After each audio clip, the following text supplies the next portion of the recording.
সুপ্রভাত বন্ধুরা, কেমন আছো তোমরা সবাই? আশা করছি তোমরা সকলে ভালো আছো। এসএম রূপকথার নতুন আরও একটা ঝলমলে ব্লগে তোমাদের সবাইকে ওয়েলকাম জানাচ্ছি। যেখান থেকে আমার এই ভিডিওটা দেখছো, আশা করছি সবাই ভালো লাগবে।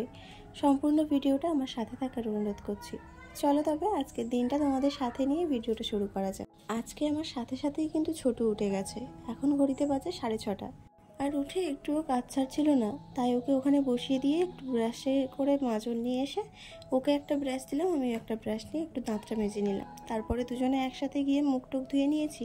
ওকে একটু জল খাইয়ে দিয়েছি, ও খেলা করছে, সেই ফাঁকে আমি বাসন কটা মেজে নিচ্ছি। সকালবেলা উঠে না এই বাসন মাজার ঝামেলা থাকলে একদম ভালো লাগে না। এই বাসনগুলো একটু তেল চিটচিটের মতো ছিল, ওই জন্যই এগুলো সকালবেলা উঠে মেজে নিলাম। রাত্রিবেলা ছোট বিরক্ত করায় শুধু খাবার বাসনগুলো মেজেছি, এগুলো আর মাজতে পারিনি। তাই এগুলো মেজে আর এই দেখো উপর করে রেখে দিলাম এক সাইডে।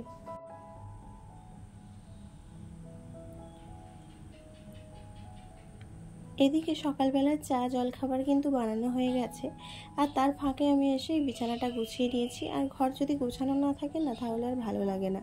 এমনিতেও ঘরে আমি সেইভাবে কিছু গোছাতে পারিনি, শুধু বিছানাটাই গুছিয়ে রেখেছি আর কাঠের আলমারিটা, আর কোনো কিছুতেই আমি এখন হাত দিতে পারিনি। তো সকালের জলখাবার খাওয়া হয়ে গেছে, চা একটু মুড়ি মাখা করেছিলাম, আর এই দেখো ভাত বসিয়ে দিয়েছি, আর কড়াটা এমনিই বসানো রয়েছে। তো চলো, ফ্রিজে মাছ আছে, কালকে মাছ নিয়ে আসা হয়েছিল, তো সেই মাছটাই বের করে নিই।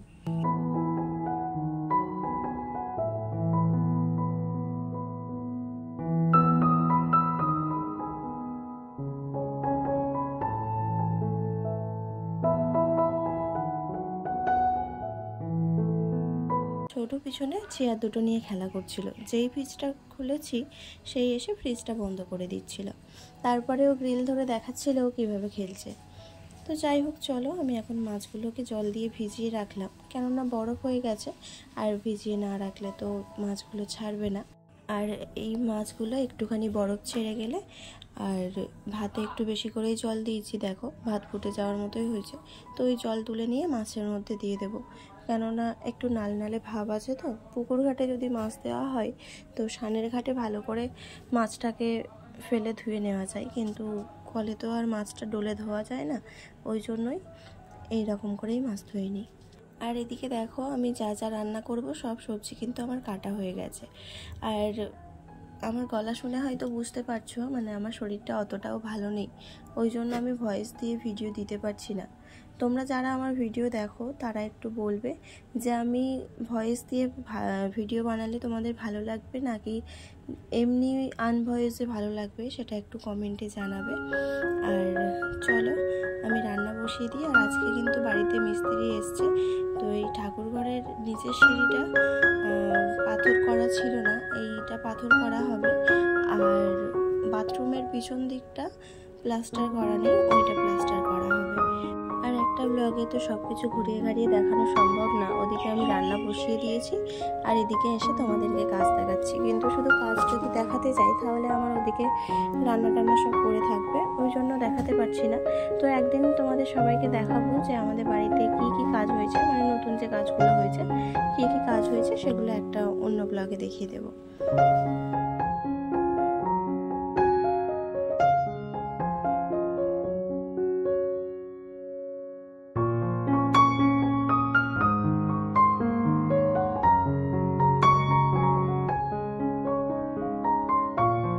দেখো আমি রান্নার ধারে চলে এসেছি, আর এই যে শাকগুলো নিয়ে এসেছিলো কালকে বাজার থেকে, এগুলোকে এইভাবে একটা পাত্রে জল দিয়ে আর বসিয়ে রেখেছি। শাকগুলো ভালো থাকবে, তাজা থাকবে, আর দেখতেও কিন্তু বেশ ভালো লাগছে, তাই না বলো? তো যাই হোক, চলো দুটো কড়াই বসিয়ে দিয়েছি, এখন তাড়াতাড়ি করে রান্নাটা করে নিতে হবে। আমি যখনই রান্না করতে যাই তখন আমার দুটো কড়াই লাগে, কেননা দুটো উনানে রান্না করে অভ্যেস হয়ে গেছে। তো যেন একটা উনানে রান্না করলে মনে হয় যেন কুড়েমি করছি, ওই জন্যই দুটো কড়াতেই তাড়াহুড়ো করে রান্নাটা করি আমি। তো যাই হোক, চলো এখানে মাছ নিয়ে নিয়েছি, মাছগুলোকে একটু গরম জলে ধুয়ে নিয়েছি, বললাম নাল ভাবটা কেটে যাবে। আর এই যে নুন হলুদ দিয়ে মাখিয়ে রেখে দেবো।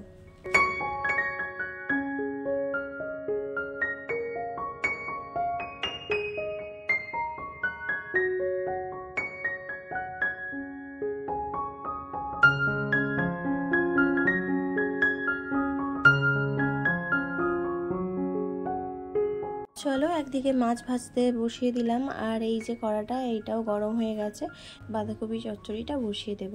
তার জন্য এতে একটু পেঁয়াজ আর রসুন থেতো করা দিয়েছি, দিয়ে একটু ভাজা ভাজা হয়ে গেলে ওই বরবটি আর আলু কেটে রেখেছিলাম সেটা দিয়ে একটু ভালো করে কষিয়ে নেব নুন হলুদ দিয়ে। তারপরে এমনি বাঁধাকপিটা দিয়ে দেবো, কেননা বাঁধাকপি যদি সিদ্ধ করে নিয়ে করি তাহলেও করতে খেতে ভালো লাগে, কিন্তু এইভাবে করলেও খেতে ভালো লাগে।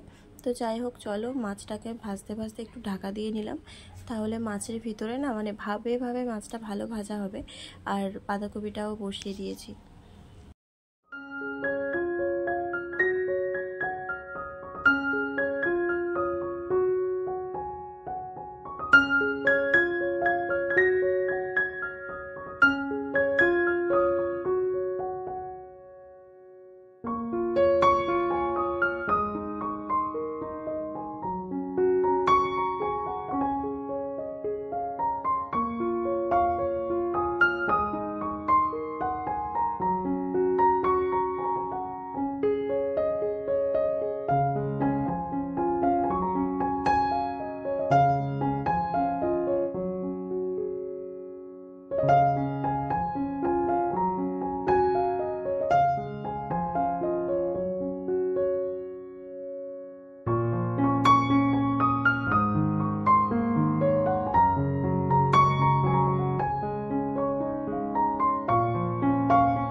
ওদিকে দেখো বাঁধাকপির থেকে কিন্তু অনেকটা জল বেরিয়ে গেছে, আর এদিকে হচ্ছে মাছ ভাজা হয়ে গেছে। তো তাতে একটুখানি তেল দিয়ে একটু পেঁয়াজ ভেজে নিয়েছি, তারপরে আদা রসুন থেতো করা দিয়েছি, আর নুন হলুদ জিরে বাটা তারপরে লঙ্কা গুঁড়ো সব দিয়ে মশলাটা ভালো করে কষিয়ে নিয়ে আলু কচুরমুখিটা দিয়ে প্রথমে কষিয়ে নিয়ে তারপরে বেগুনটা দিলাম, দিয়ে সামান্য একটু জল দিয়ে এটাকে ভালো করে কষিয়ে নিয়ে তারপরে জল দিয়ে দিয়েছি। বেগুনটা যদি ভালো করে কষানো না হয় তাহলে কিন্তু বেগুনটা কেমন যেন গোটা গোটা হয়ে থাকে, সিদ্ধ হলেও দেখতে অতটা ভালো লাগে না, সব মনে হয় যেন গোটা গোটা বেগুন দেওয়া আছে।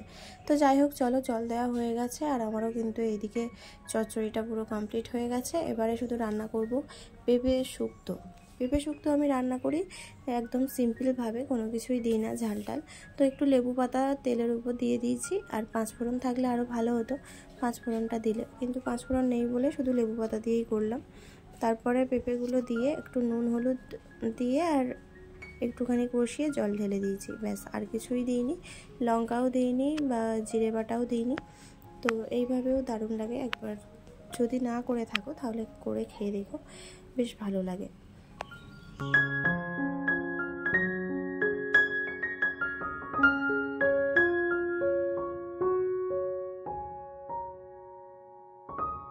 আর এখন অভ্যেসটা এমন হয়ে গেছে যে রান্না করতে করতে পাশে যে বাসনগুলো থাকে সেই বাসনগুলো সঙ্গে সঙ্গে মেজে নিই, একটুও বাসন জমতে দিই না।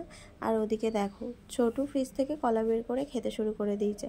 ও খেলতে গেছিলো, খেলে এসে এতটাই কষ্ট হয়ে গেছে, এসেই একটুখানি জল খেয়েছে, খেয়ে আমি ওই বাসন মাজছিলাম, ও পিছন থেকে এসে ফ্রিজ থেকে কলা বের করে খেতে শুরু করে দিয়েছে। তারপরে তোমাদের দাদাভাই বললো একটু নুন লেবু চিনির জল করে দিতে, তাই সেটাই করছিলাম। আর এই যে স্টিলের মগটা দেখছো, এটা অনেক দিন আগেই কেনা হয়েছিল, আমি আগের ব্লগেও বলেছি। তো এই মগে করে না জল খেতে গেলে এমনি অসুবিধা হয়, কিন্তু এমনি যে কোনো জিনিস, ধরো নুন চিনির জল হোক, বোতলে যদি জল ঢালা যায় তাহলে খুব ভালো হয়।